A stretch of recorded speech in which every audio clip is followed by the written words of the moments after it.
Bismillahirrahmanirrahim. Assalamualaikum warahmatullahi wabarakatuh. Waalaikumsalam warahmatullahi wabarakatuh. Terima kasih.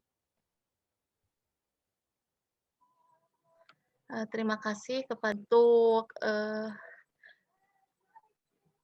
untuk memberikan materi terkait Islam moderat di Australia. Nah,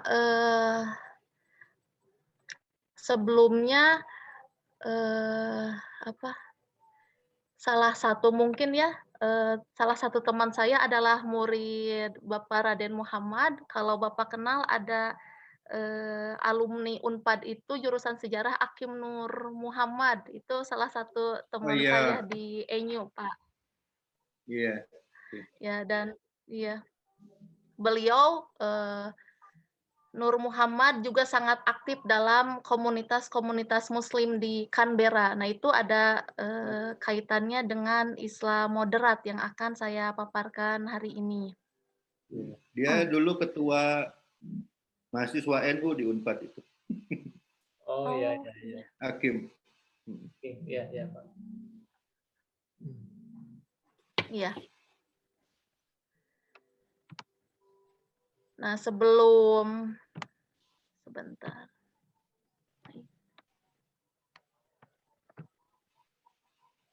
Oke.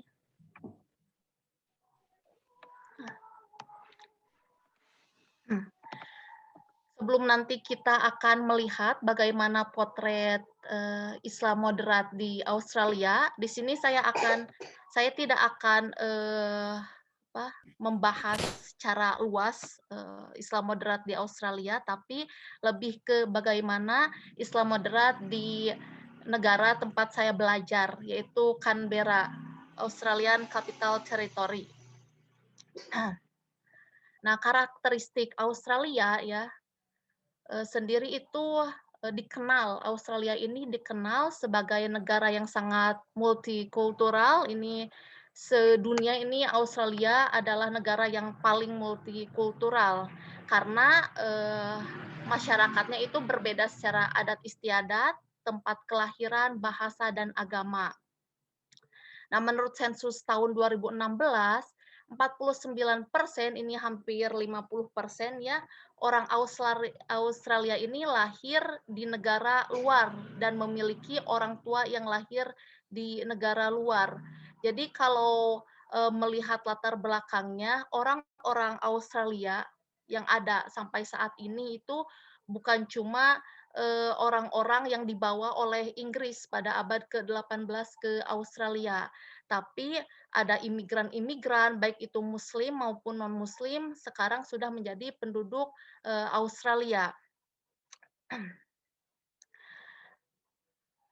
Nah, menurut situs resmi Australian Parliament House, lebih dari 36% muslim Australia ini lahir di Australia, sedangkan sisanya itu adalah imigran dari berbagai negara seperti Lebanon, Turki, Bangladesh, Fiji, dan Indonesia.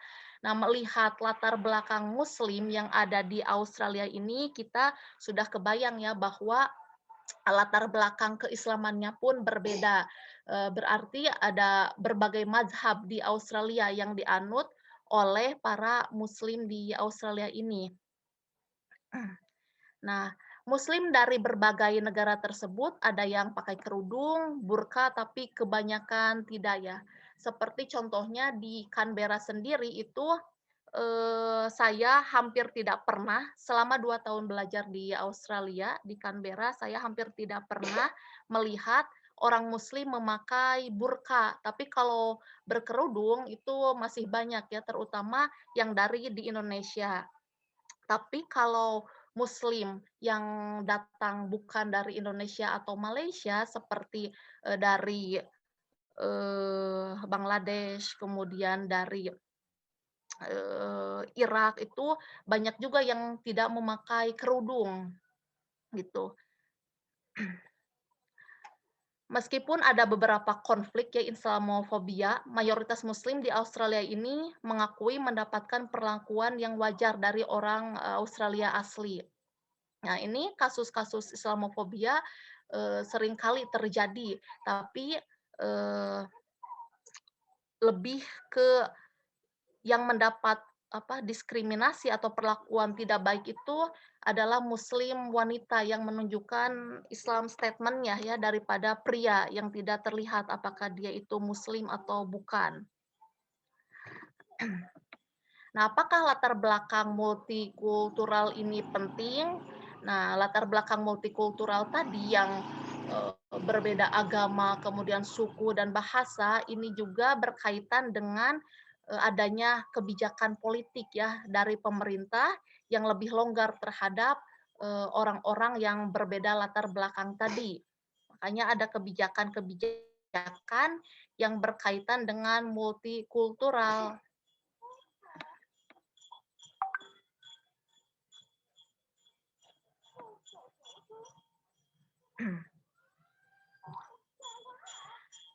Kalau kita telusuri sejarahnya tentang kapan Islam pertama kali datang ke Australia, itu yaitu sejak abad ke-15 ya. Itu sudah ada hubungan antara orang Nusantara atau Makassar dengan Australia. Meskipun banyak sebenarnya naskah-naskah kuno, catatan-catatan historis itu banyak yang menyebutkan bahwa yang pertama kali memiliki kontak dengan orang Australia asli itu yaitu kolonial Eropa yang membawa para konvik ya atau kriminal orang-orang yang punya kasus kriminal di Inggris dibawa ke Australia untuk diasingkan di sana dan kesininya menjadi penduduk Australia gitu. Nah, tapi ternyata bukan orang kolonial Eropa yang pertama kali, jauh sebelum itu, yaitu abad ke-15, banyak fakta-fakta sejarah yang mengungkapkan bahwa orang Australia ini telah memiliki kontak dengan Muslim Nusantara. Ya, ini ada 3 arus ya. Arus pertama ini yaitu ketika pelaut Makassar pergi ke Australia untuk mencari teripang dan siput laut yang sangat laku dijual ke pedagang Cina untuk keperluan obat dan makanan tradisional. Nah, selain dari Makassar juga, ada juga orang Melayu yang datang ke Australia untuk mencari mutiara. Ini juga untuk diperdagangkan di dalam perdagangan internasional ya di jalur maritim pada waktu itu. Nah, dampak kedatangan orang Makassar dan Melayu di Australia ini yaitu banyak orang Makassar yang tinggal karena banyak orang Makassar yang tinggal beberapa lama dan menikah dengan orang aborigin. Nah, sekarang terlihat ya pengaruhnya yaitu ketika ada orang-orang aborigin, suku-suku tertentu di aborigin itu mereka beribadahnya menghadap ke barat atau Mekah. Kemudian salah satu nama Tuhan suku aborigin juga ada Walyata. Nah, ini kalau dihubungkan dengan Islam itu Allah Ta'ala ya, itu. Kemudian nama-nama orang Australia Utara ya, itu juga sekarang banyak yang namanya Hasan, Dolah, dan Khan. Itu menunjukkan bahwa memang dulu itu sejak abad ke-15 sudah ada kontak antara orang Australia dengan dengan orang-orang Nusantara sebelum kolonial Eropa datang ke Australia. Kemudian arus kedua ini abad ke-19 ya, sampai di seperempat abad ke-20. Itu sebanyak 4.000 orang Afghanistan datang ke Australia Tengah untuk menyelesaikan proyek kereta api. Nah, orang Afghanistan ini dibawa oleh para kolonial Inggris untuk menyelesaikan proyek kereta api di Australia. Dan ini ada buktinya ya, bahwa para Muslim tersebut membangun masjid di Australia. Kemudian arus ketiga yaitu setelah Perang Dunia Kedua. Ini ketika terjadi migrasi Muslim besar-besaran tahun 47 sebanyak 2.700 orang, lalu tahun 1971 sebanyak 22.000 orang dari Lebanon, India, dan negara Asia lainnya. Nah, sekarang itu sudah banyak sekali orang Muslim yang tinggal di Australia ya, di Melbourne, di Sydney, kemudian di Canberra juga banyak. Itu sekitar 600.000 Muslim di Australia. Tapi kebanyakan Muslim yang di Melbourne dan di Sydney itu lebih beragam coraknya daripada di Canberra ya. Kalau waktu saya ke Melbourne itu sering saya melihat orang Muslim itu memakai burka. Saya juga kaget pas pertama kali ke Melbourne, saya jalan-jalan ke sana dan ternyata di Melbourne ini ternyata lebih heterogen ya. Itu orang-orang Australia di sana kayak yang biasa aja melihat Muslim pakai burka gitu. Tapi ketika saya di Canberra, saya tidak pernah sekalipun melihat wanita Muslim, terutama dari Indonesia itu memakai burka ya. Karena memang katanya tujuan utama Australia itu bukan Canberra, karena Canberra itu disebutnya kota pendidikan ya. Orang-orang biasanya ke Canberra itu untuk sekolah, sedangkan ke negara-negara lain seperti Melbourne, Sydney itu dan negara bagian lainnya itu untuk mencari pekerjaan ya, tidak hanya pendidikan.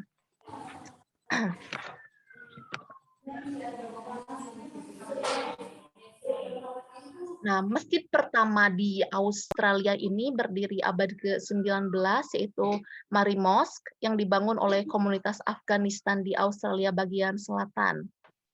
Dan sekarang ini ternyata pemerintah Australia ini sangat toleran ya terhadap Islam, karena memang latar belakangnya tadi multikultural, tidak hanya agama Kristen saja yang diperbolehkan untuk mendirikan gereja di sana, tapi juga masjid diperbolehkan, sehingga sampai sekarang itu ada 340 masjid di Australia, dan musola itu jumlahnya sangat-sangat banyak ya, baik itu di kota dan di universitas. Di setiap universitas itu selalu ada tempat untuk sholat atau musola, karena ada yang namanya Muslim Association ya di setiap universitas di Australia. Makanya di sana di Australian National University sendiri atau ANU itu ada musola namanya Anuma ya, musola Anuma. Itu diakomodir oleh Muslim Association. Nah, tidak hanya musola, masjid, tapi juga ada sekolah. Nah, ini ada sekolah Islam pertama yang didirikan di Melbourne tahun 1983. Australian Federation of Islamic Council ini mendirikan King Khalid Primary School ya. Tapi sekarang ini berubah namanya menjadi lebih umum, yaitu Australian International Academy. Nah, ini visi Australian International Academy ini, meskipun ini didirikan oleh Syiah ya di Melbourne, tapi itu visi-visinya itu mengajak toleransi ya, tujuannya untuk memperkenalkan anak-anak Muslim Australia berpendidikan di lingkungannya gitu. Kemudian ada juga Nurul Huda Islamic College di Sydney dan 33 sekolah Islam lainnya. Jadi pemerintah Australia pun mengizinkan ya didirikan sekolah-sekolah Islam di Australia karena latar belakang multikultural tadi. Nah, ini masjid pertama di Australia, Mari Mosque di Australia Selatan, yang ini didirikan oleh orang Afghanistan. Tapi sekarang hanya tinggal bukti sejarah ya, bukti arkeologisnya saja. Nah ini King Khalid tadi, Australian International Academy, ini sekolah Islam pertama.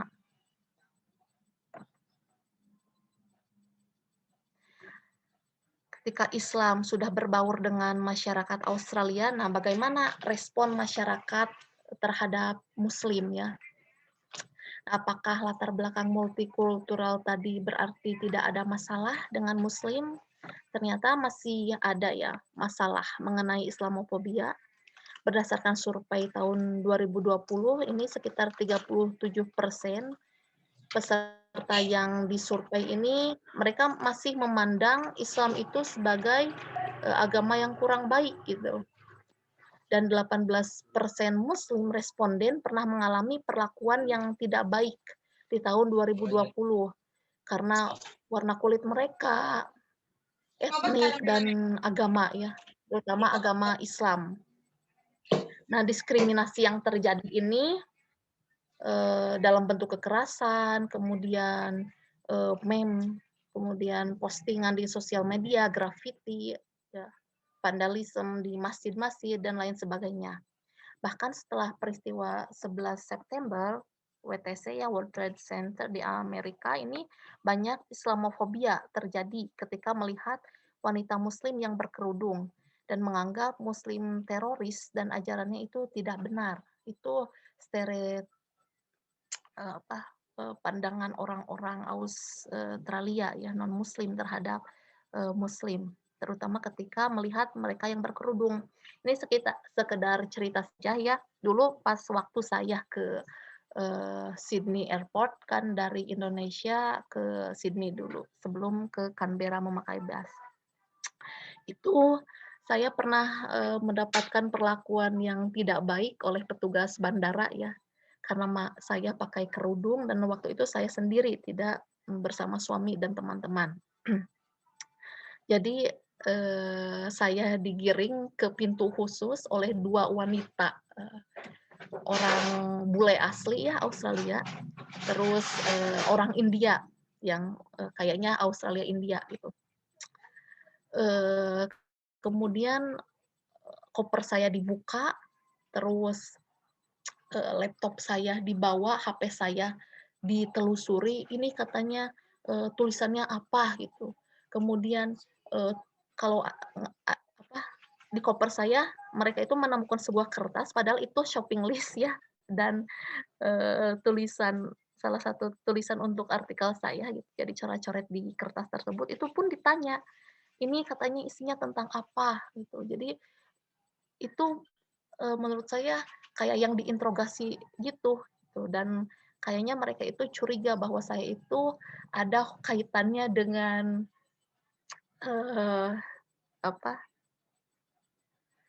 dengan terorisme atau ISIS gitu, dan ke Australia dengan maksud yang tidak baik. Padahal saya tunjukkan ya kartu mahasiswa saya adalah mahasiswa Australian National University, dan tujuan saya untuk kuliah sejarah. Sejarah apa katanya? Ya sejarah dunia kata saya. Karena yang dibahas itu tidak cuma sejarah Australia saja, tapi sejarah Indonesia, Asia, Eropa, Amerika gitu.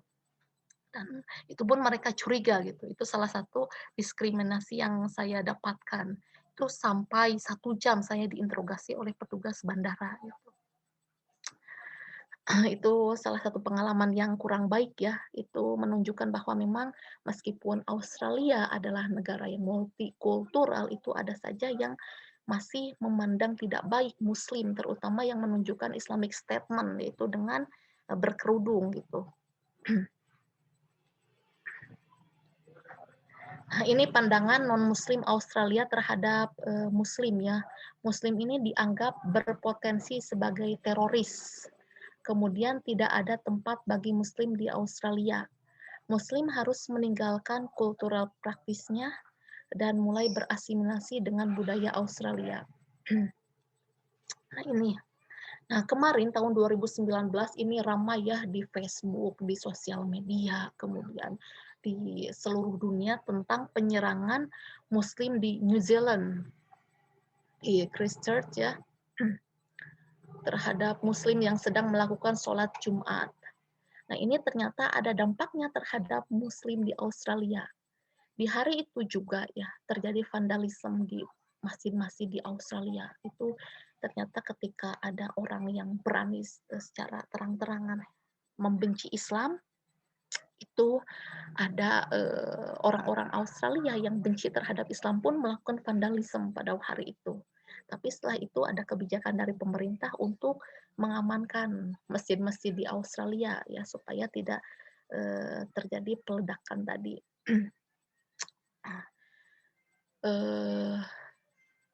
Dan ternyata meskipun ada yang secara terang-terangan ikut membenci Islam ya di Australia, ada juga yang support ya, memberikan bunga, orang-orang Australia asli memberikan bunga bela sungkawa terhadap seluruh Muslim di Australia. Ini berdasarkan Female National Survey, banyak orang yang memilih tinggal di rumah setelah peristiwa itu. I felt like a target with my hijab. I didn't want my family to go out. I just didn't know how to keep anyone safe, but at the same time felt too scared to not do anything. Jadi mereka itu takut ya, takut dijadikan target karena hijab yang dikenakannya ya. Dan setelah peristiwa itu mereka tidak ingin keluar rumah, tapi tidak tahu juga harus melakukan apa gitu karena setelah peristiwa itu terjadi, tadi ada orang yang benar-benar secara terang-terangan benci terhadap Islam, tapi di sisi lain ada juga yang support terhadap Muslim. Nah ini ada juga yang mengungkapkan kebenciannya secara online ya. Australia was founded on Christian principles. Jadi katanya Australia ini didirikan atas dasar prinsip Kristen, make Muslims assimilate into Australian Western society by speaking English and not wearing burqas. Jadi buatlah cina Muslim Australia ini berasimilasi ke dalam masyarakat Barat Australia dengan berbicara bahasa Inggris dan tidak menggunakan burqa. Dan Australia must stop importing low IQ welfare seekers and Islamists. Import the third world, become the third world. Orang-orang yang membenci Islam di Australia ini, menurut mereka kalau misalkan dia terus ya mengimpor orang-orang Islam ke Australia, nanti Australia akan menjadi negara ketiga ya, third world. Itu salah satu kebencian. Nah, bagaimana pemerintah terhadap Islam? Nah, ini sebenarnya support tidak mensupport ya. Dikatakan mensupport karena tadi ya bahwa pemerintah Australia mengizinkan pendirian tempat-tempat ibadah, kemudian sekolah-sekolah juga, The Zahra College di sini, kemudian Bank Islam pun ada ya di Melbourne. Terus juga ada pengaduan online dan langsung ditindaklanjuti ya apabila terjadi diskriminasi dan perlakuan tidak baik terhadap Muslim. Dan itu tahun 2007 pun ini ada data bahwa pemerintah menggelontorkan dana sebanyak $8 juta ya untuk program National Action Plan to Build on Social Cohesion, Harmony and Security. Ini untuk mengurangi diskriminasi terhadap kaum minoritas. Nah, tidak mensupport sebenarnya bukan tidak mendukung ya, tapi lebih mengutamakan orang-orang Kristiani. Ini berdasarkan hasil wawancara saya kemarin bahwa kalau hari Jumatan orang Islam itu bertepatan dengan hari besar umat Kristiani seperti Natal dan Paskah, maka umat Muslim itu tidak diperbolehkan untuk melaksanakan ibadah sholat Jumat di dalam ruangan ya. Karena biasanya sholat Jumat di sana itu dilakukannya di tempat-tempat publik seperti universitas. Kalau berkaitan dengan hari-hari besar itu tidak diperbolehkan. Kemudian ada juga ya kasus salah seorang anggota lembaga parlemen yang menolak penggunaan burqa secara terang-terangan ya. Nah, media Australia juga ini ada yang positif ya, memberitakan hal-hal positif mengenai Islam, ada juga yang negatif. Yang positif ini ABC News Australia ini merupakan kantor berita, media berita Australia ya, pemerintah, media pemerintah Australia ini pernah memberitakan keseharian Muslim di Queensland yang di dalam uh, laporan tersebut katanya Muslim di Australia ini biasa saja gitu.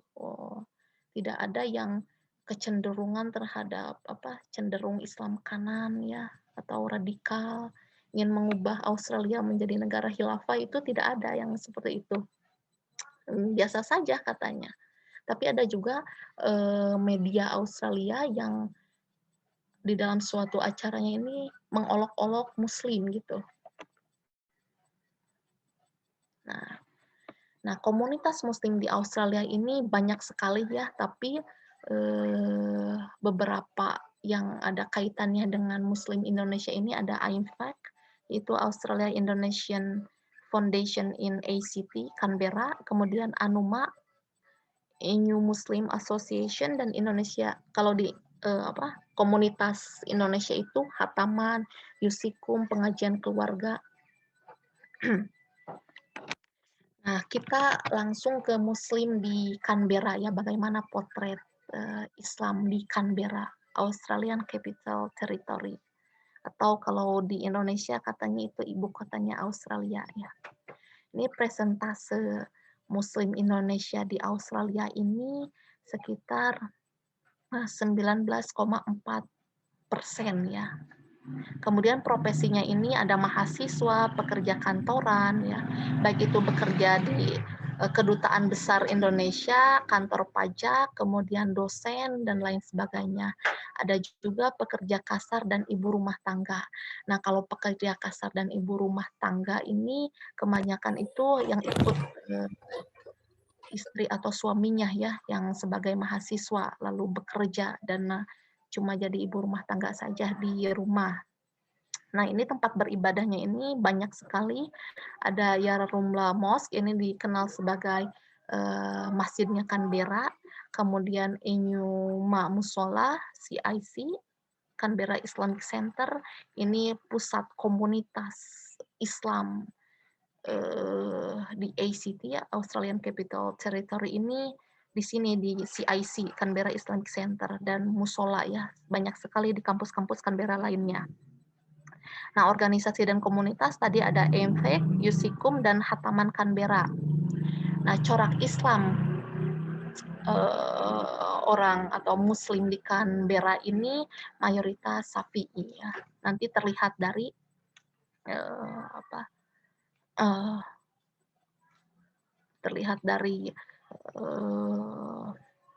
orang-orang yang datang dari daerah mana dan siapa yang diundang di dalam pengajian-pengajian di komunitas-komunitas Muslim Indonesia.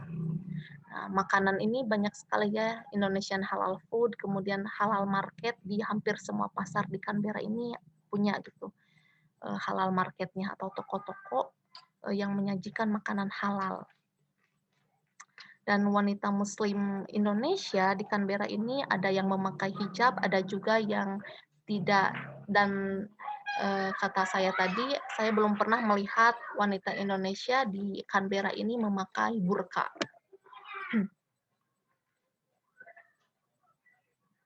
Kalau mazhab Muslim Australia ya Canberra itu tergantung dari negara mana dia berasal. Tapi kalau Indonesia sendiri ini mayoritas Syafi'i yang berlatar belakang Ahlussunnah wal Jamaah, baik itu NU dan Muhammadiyah.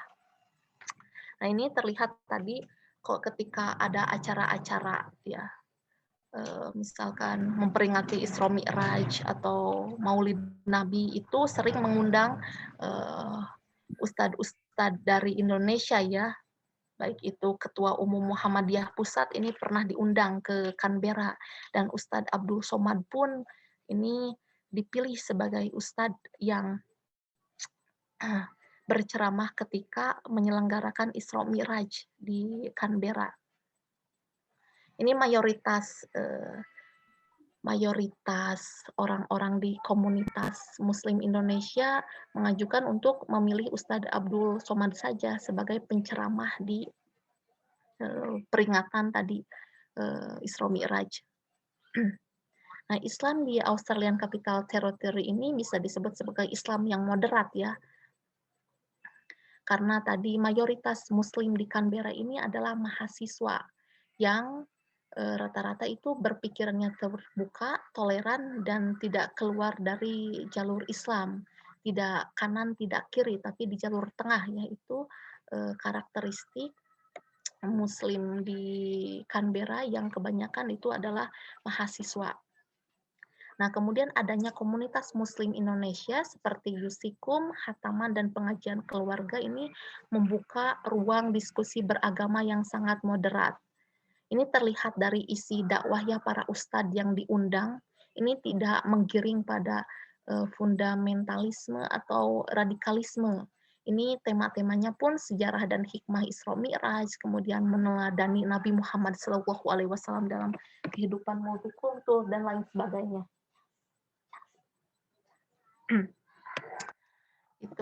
Ini bukti ya. Ini pengajian Yusikum kembali hadir dengan kajian sejarah dan hikmah Isra Mi'raj. Ini yang di ustadznya itu Asyif Aminullah, mahasiswa S3 Universitas South Wales Canberra.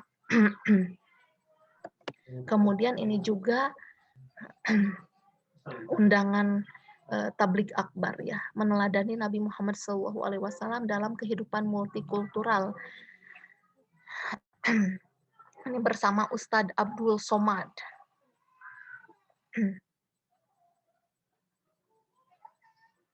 Nah, Islam radikal dan liberal sangat tidak diterima ya di Canberra yang mayoritas merupakan Muslim yang toleran.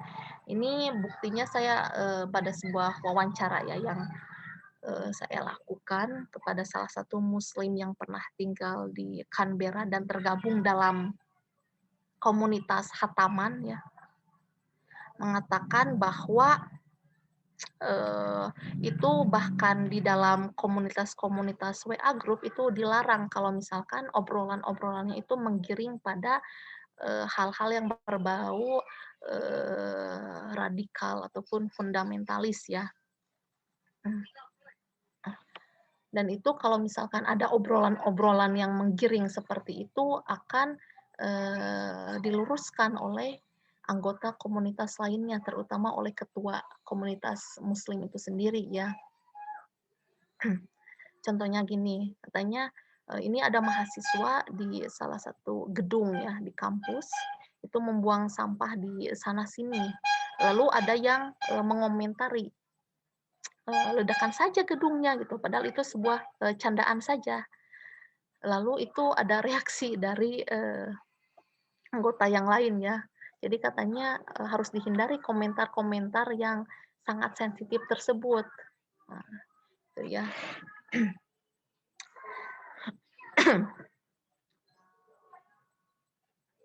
Nah, mengapa Muslim di Canberra ini cenderung moderat? Muslim Indonesia di Canberra ini menyadari ya bahwa mereka adalah minoritas yang hidup di mayoritas non-Muslim. Jadi sudah selayaknya di mana bumi dipijak, di situ langit dijunjung. Harus menghormati orang lain yang berbeda agama, berbeda suku, berbeda bahasa ya. Tapi toleran, tapi kita tetap beribadah sesuai ajaran Islam dengan tidak menyudutkan orang dari agama lain gitu.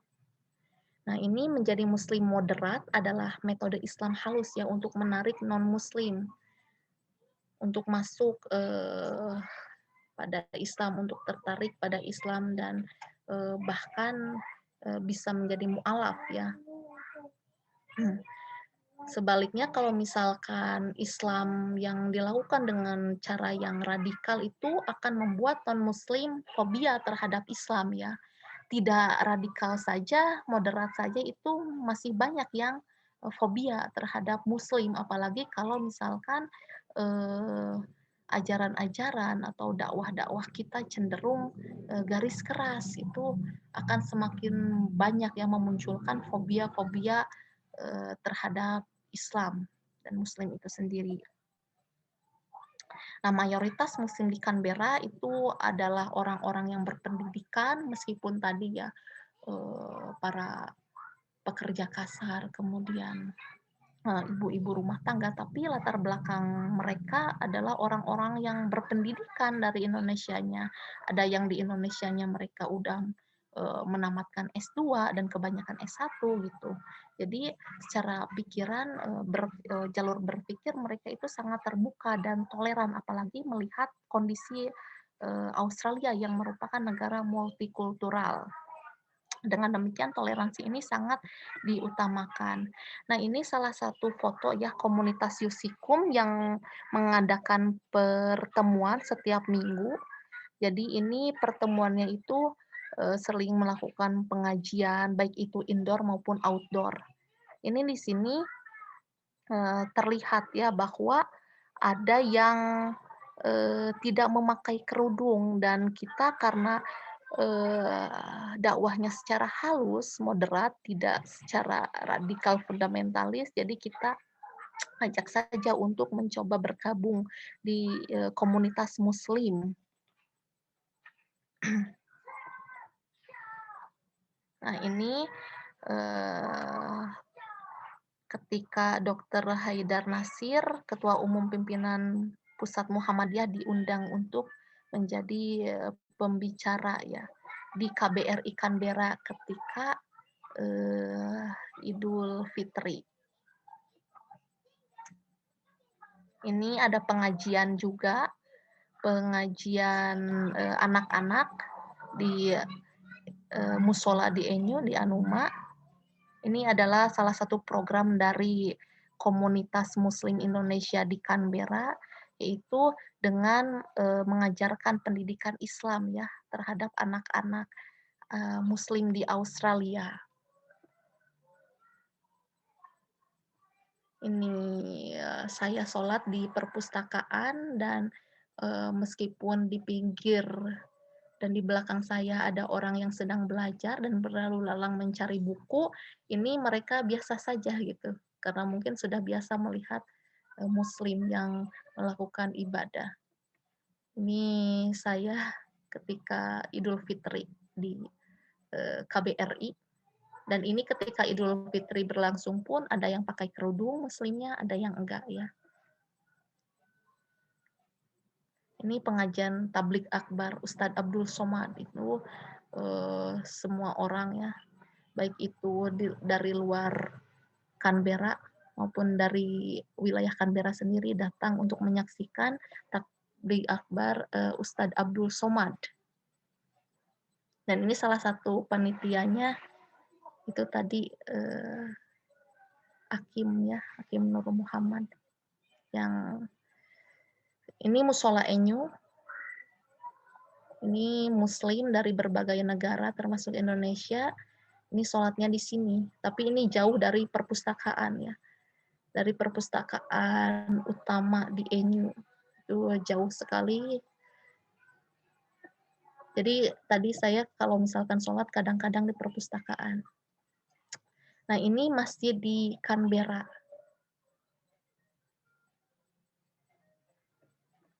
Itu gitu saja dari saya, Pak Agung.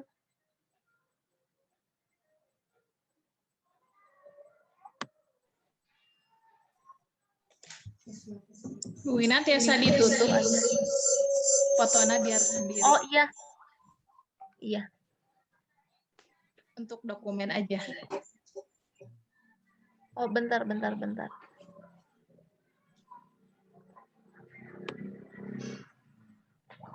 Silakan Bu Wina berbicara biar muncul ininya di galerinya Bu Wina. Nah, sebentar. Sip. Mangga Pak Agung. Terima kasih kepada Ibu Wina Sumiati MA. Alhamdulillah kita mendapat gambaran tentang bagaimana proses keberislaman dan keberagamaan di Australia.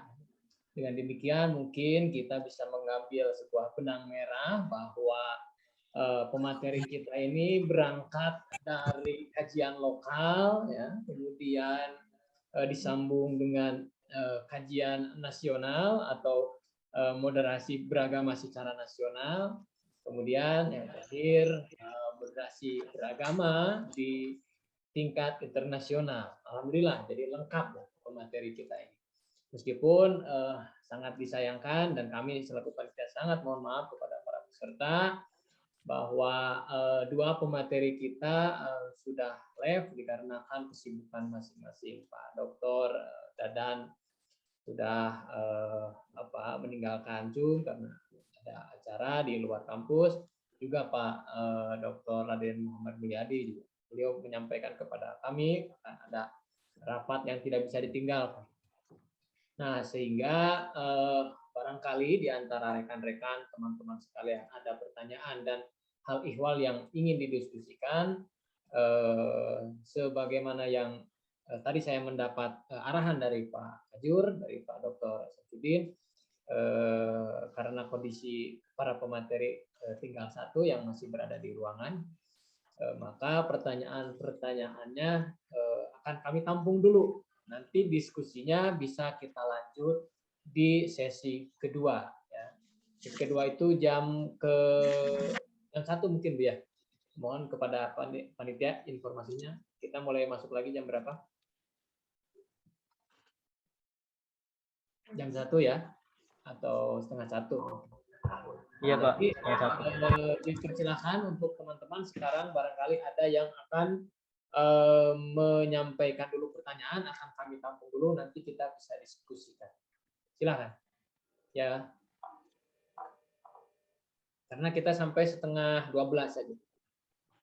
Sampai setengah 12. Atau mungkin karena masih ada waktu kurang lebih 25 menit, kalau ada pertanyaan untuk Bu Wina, sepertinya siapa yang belinya? Ya. Silakan, barangkali ada yang ingin bertanya tentang apa yang sudah disampaikan oleh Bu Wina tadi. Teman-teman ingin lebih Interupsi Bapak, izin bertanya boleh?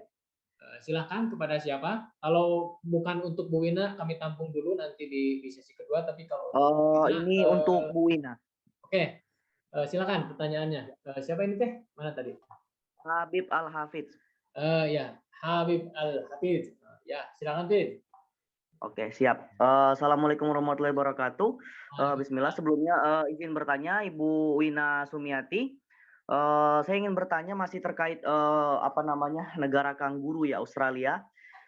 Itu kan tadi saya sudah mengikuti dari awal tadi. Cuman saya ada juga yang ingin dipertanyakan itu kan kalau peran-peran komunitas Muslim kan di dalam menghidupkan nuansa Islam, baik itu di sekitaran kampus mereka, lingkungan mereka, kan itu tadi seperti ada masjid, begitu kan, ada komunitas-komunitas, kajian-kajian. Nah, ini yang saya pertanyakan, bagaimana peran Muslim itu yang berada di Australia terkait pemerintahan Australia itu sendiri gitu. Apakah mungkin ada ruang tidak di dalam pemerintahan Australia itu atau di dalam birokrat Australia itu bagi untuk seorang Muslim begitu, Bu Ina. Baik, terima kasih Saudara Habib. Saya persilahkan satu lagi untuk khusus untuk Bu Wina ya, pertanyaan untuk Bu Wina. Silahkan ditampung dulu. Satu lagi, kalau bisa perempuan, agar mewakili gender, biar tidak bias gender. Ada? Atau mungkin mau nanya tentang kalian nanti mau ikut ke Australia S2 misalkan? Boleh. Oke, kalau tidak ada, saya persilakan untuk Bu Wina untuk menjawab pertanyaan Habib Al-Hafidz tadi terkait bagaimana kondisi pemerintahan di Australia, apakah ada terisi oleh kelompok Muslim atau seperti apa? Maka Bu.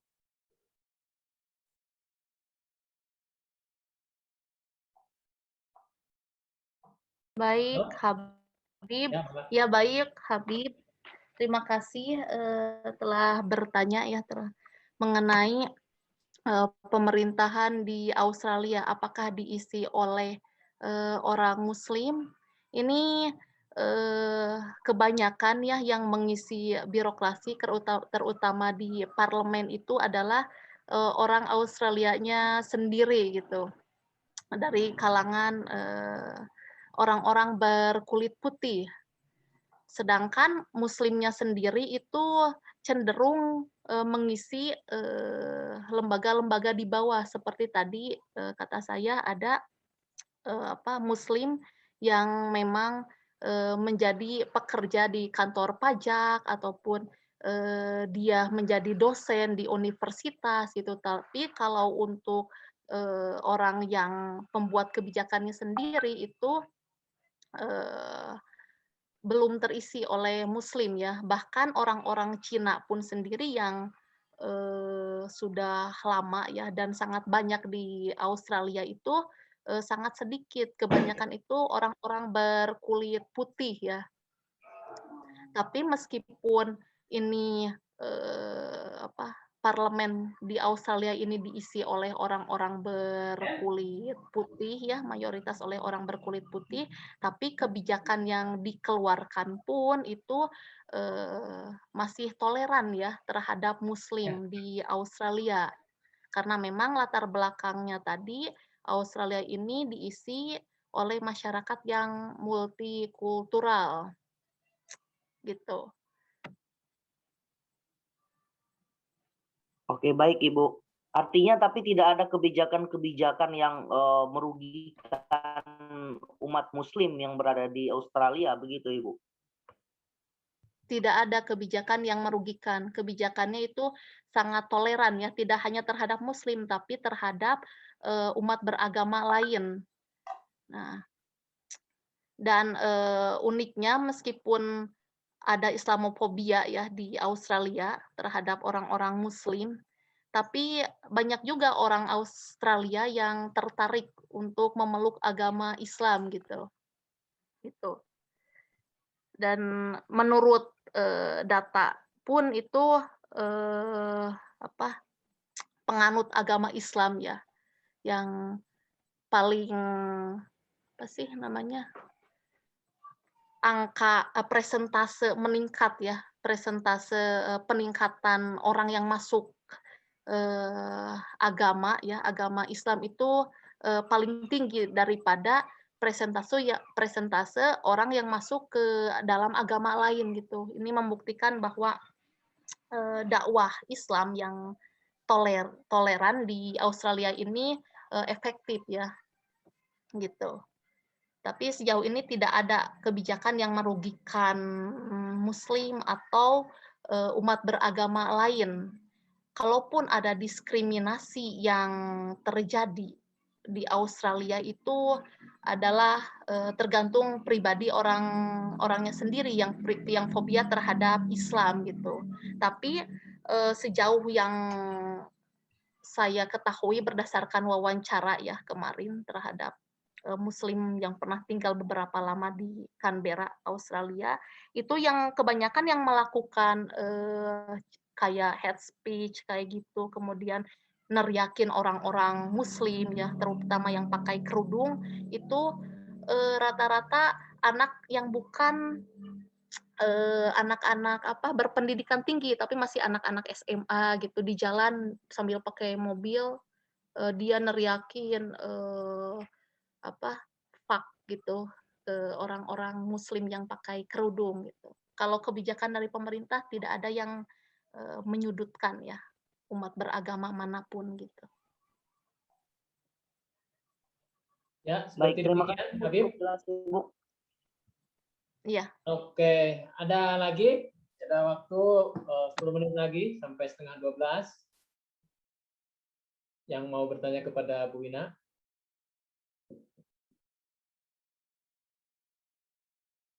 Oke, tidak ada lagi. Atau pertanyaan lain yang mungkin nanti jawabannya ditampung dan akan didiskusikan nanti di sesi kedua.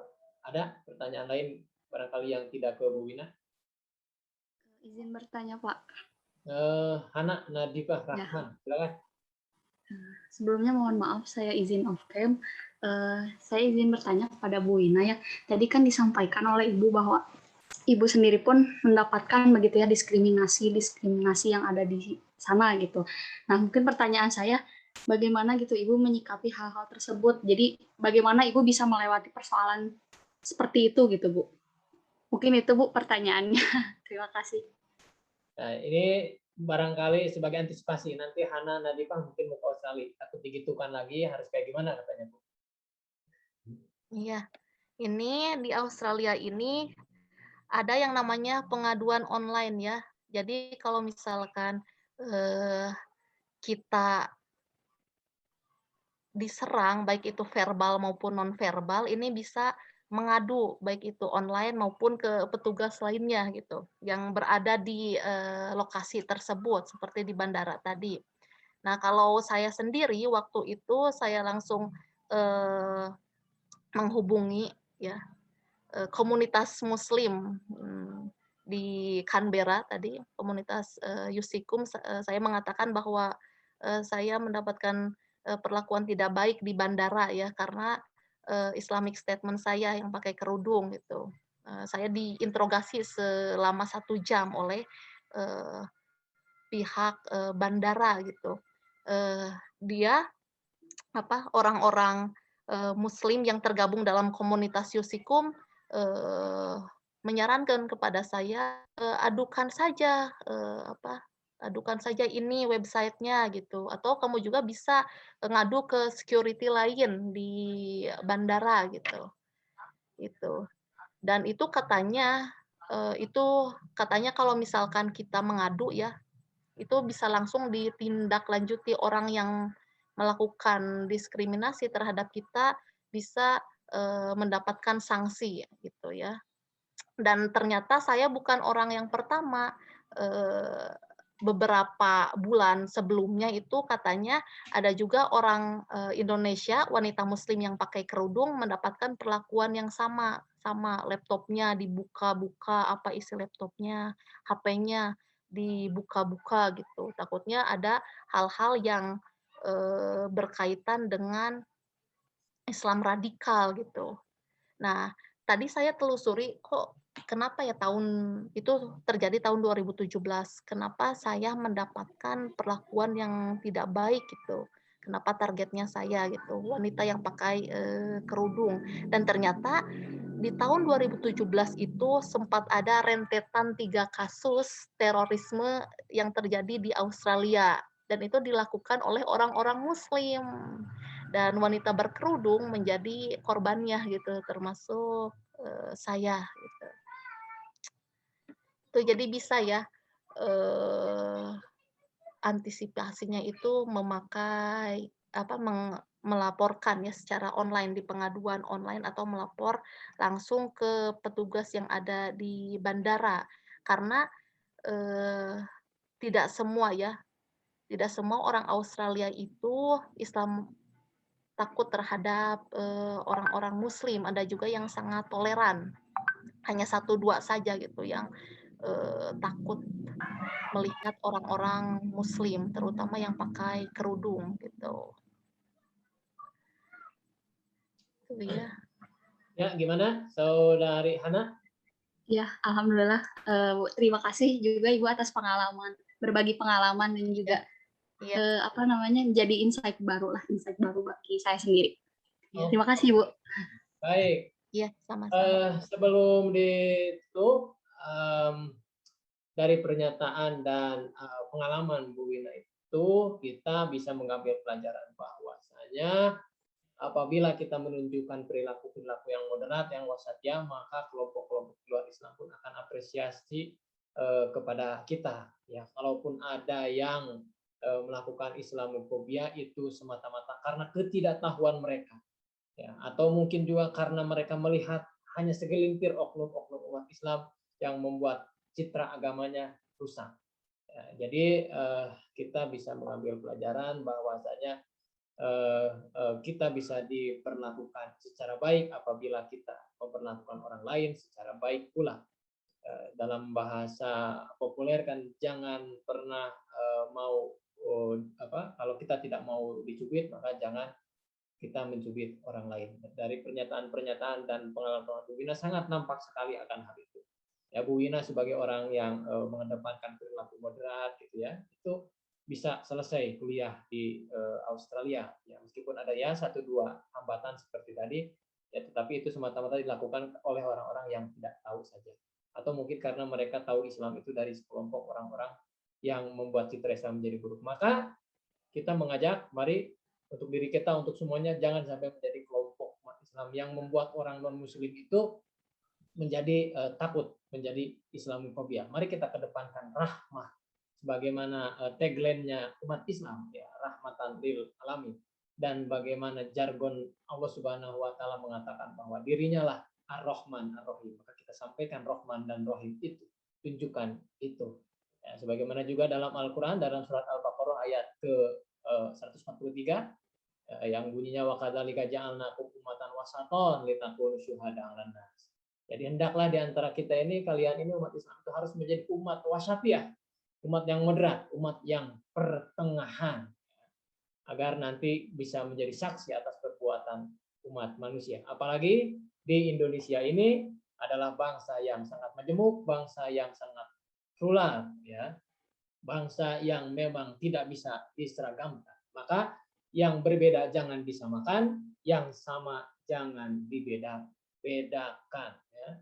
Allah Subhanahu Wa Taala telah mengatakan bahwa kehendak Tuhan adalah menciptakan manusia secara beragam. Inna khalaqnakum min dzakarin wa unsa wa ja'alnakum syu'uban wa qabala. Untuk apa? Lita'arofu, untuk saling mengenal. Dari Bu Wina kita bisa lihat pelajaran bahwa Bu Wina orang Indonesia bisa saling mengenal dengan orang Australia. Apa? Dengan cara-cara yang baik. Gitu rekan-rekan sekalian, mari kita tutup sesi pertama. Saya tutup sebagai moderator dengan bacaan Alhamdulillahirabbil alamin. Mohon maaf atas segala kekurangan. Saya kembalikan kepada MC. Assalamualaikum warahmatullahi wabarakatuh. Waalaikumsalam warahmatullahi wabarakatuh. Waalaikumsalam warahmatullahi wabarakatuh. Warahmatullahi wabarakatuh.